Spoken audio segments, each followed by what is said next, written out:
now that I'm the Bengals at 11, and the board has fallen this way, now Dwayne Haskins is up there. Mm-hmm. I was not expecting him to be there if I'm the Bengals at 11. I'm not completely sold on Andy Dalton, year 8 in his career here. Mm-hmm. I think quarterback's the place you have to take shots. I'm taking a shot on Dwayne Haskins. That's it. Dwayne Haskins to the Cincinnati Bengals.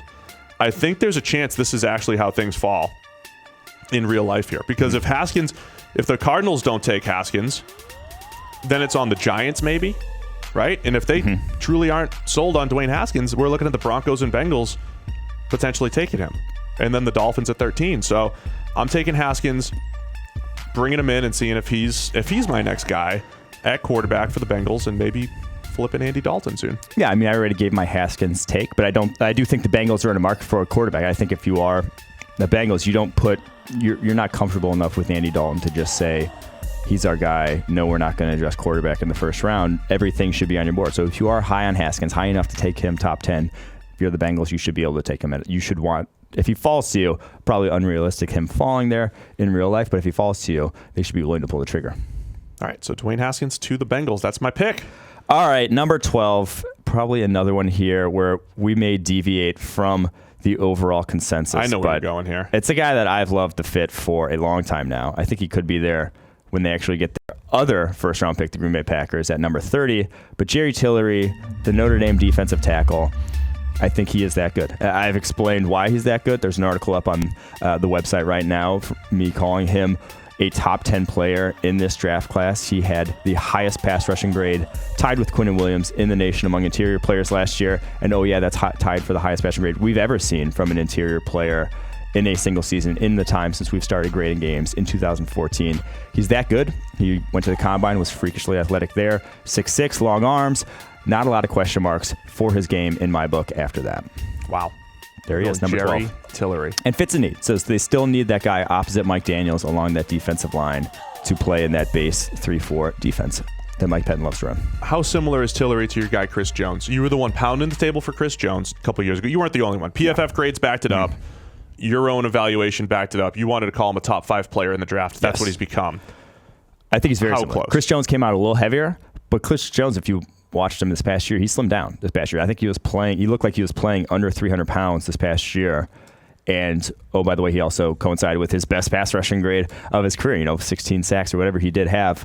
I think that is Tillery's projection to the NFL. Not necessarily, I'm not saying he's going to be Chris Jones, but I think the pass rushing at 290 plus pounds at 6'6" is there. He has a handful of pass rushing moves already and was very consistent game in, game out in being their best pass rushing threat there along Notre Dame's defensive line. I just think that that whole package that he is at this moment is very translatable to the NFL. You just took Jerry Tillery over Ed Oliver. Correct. That's where they're ranked on our draft board as well. Yes. We're going to have Oliver a little bit lower than some other people, despite what happened at his pro day. But he's a tempting player now at this point in the draft. Highest player remaining on our draft board, Jeffrey Simmons. We have an asterisk next to his name because of the ACL. Yes. And so Jeffrey Simmons is the top player on the board if you're keeping track at home, which is very difficult to do, I understand. All right. Number 13, the Miami Dolphins are on the board. I am debating between Ed Oliver and the guy that's just slightly above him on our draft board, Brian Burns from Florida State. I'm also looking at offensive tackle, but that would be a need pick to fill that right tackle spot for me. Yes. Dolphins are in bring in talent mode. Bring in good players no matter where you could find them, so I'm going Brian Burns. The edge defender from Florida State. We're copying and pasting him over here with the Dolphins. They're weak on the defensive fronts. They're weak all over the place. We might be in 2-year tank mode if I'm the Dolphins. By the way, from a quarterback, if you're looking at quarterbacks based from a PFF perspective, the next guys off the board, we're looking at Will Grier, Drew Lock, Daniel Jones. They're not. Will Grier is 24th on our big board. Right. We don't necessarily have them as, we definitely don't have Daniel Jones or Drew Lock as high first-round picks, like a lot of people do. So that's where we are right now on that. So the Dolphins, I'm not looking at quarterback. I'm not reaching for a QB. I'm going Brian Burns, the edge from Florida State, who led the nation in pressures among all edge defenders last year during the regular season. Definitely fits the need. Got rid of Robert Quinn this offseason. Charles Harris has just not been that guy for them after they took him in the first round a couple years ago really has not translated much, if at all, to the NFL field. Unfortunate, we had him graded highly coming out, so that's not great for us. But Brian Burns graded well, very athletic, tested very well, little undersized, but I think you've already seen him get bigger from his sophomore year to his junior year. I think he's only continue. He has the body type where he can continue to add weight to his frame. I think he's probably the best edge after Nick Bosa and Josh Allen in this class. Had a couple of nice reps against your number 6 overall pick, Juwan Taylor, there. Yes, he did. Florida. Throughout his career. He definitely did. All right, on to number 14, Atlanta Falcons. And this is where Ed Oliver comes off the board. Yeah. Falcons have very much prided themselves on adding athleticism to their defense. That has been their type. They have added athletes at every single level. They very much look at testing, and I can't really argue too much with the results before last year when sort of the wheels came off with injuries, but the guys that they've added to that defense have made them one of the better defenses in the NFL when fully healthy, but still someone across from someone to pair with Grady Jarrett has been a need. Jarrett can even play the nose tackle, has played the nose tackle in that defense, so I'm not too worried about Ed Oliver's size and not being able to play him pretty much anywhere else other than 3 technique.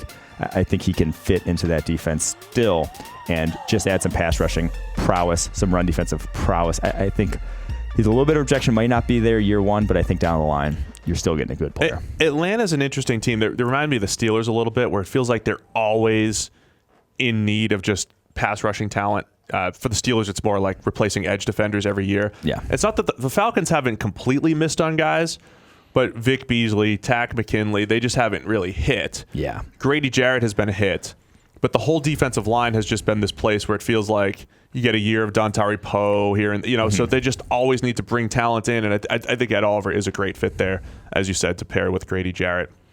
Continue to build that defensive front in Atlanta. All right, at 15, I'm the Washington Redskins. Here's what I would do. I would probably try to trade for Josh Rosen, take care of that quarterback situation. We can't do that. We're not going to allow it. We can't do that today. We have a guy on our draft board, Deandre Baker from Georgia, the cornerback. Fell a little bit the last time we rejigged the board a little bit, but I've always been pretty happy with him. I still think he's a first-round corner. I'm looking at him versus the glaring need that is wide receiver for Washington, but I think the drop-off at cornerback potentially is significant. So I'm taking Baker, Deandre Baker from Georgia. He's the corner that I'm going to take, and if I'm Washington, if we did get to a second round, there's a plethora of talented wide receivers that I could probably take second and third round, and I'm happy there. So that's why I got to go Deandre Baker here. Shore up a little bit of that pass coverage on the back end. You can never have too many corners. So DeAndre Baker's my guy at 15 for the Skins. Yeah, I think the Redskins, you're in a position where you add valuable positions because it's not happening this year. With no Alex Smith, you don't go for need. I mean, even though you have needs on the roster, don't draft for need. Draft valuable positions, talented players at those positions, and hope you hit on them because add cornerstone type guys, not necessarily, let me get this guard because we need a guard. Draft a cornerstone position, draft a cornerback, edge rusher, wide receiver, something like that will be valuable to your team for years to come.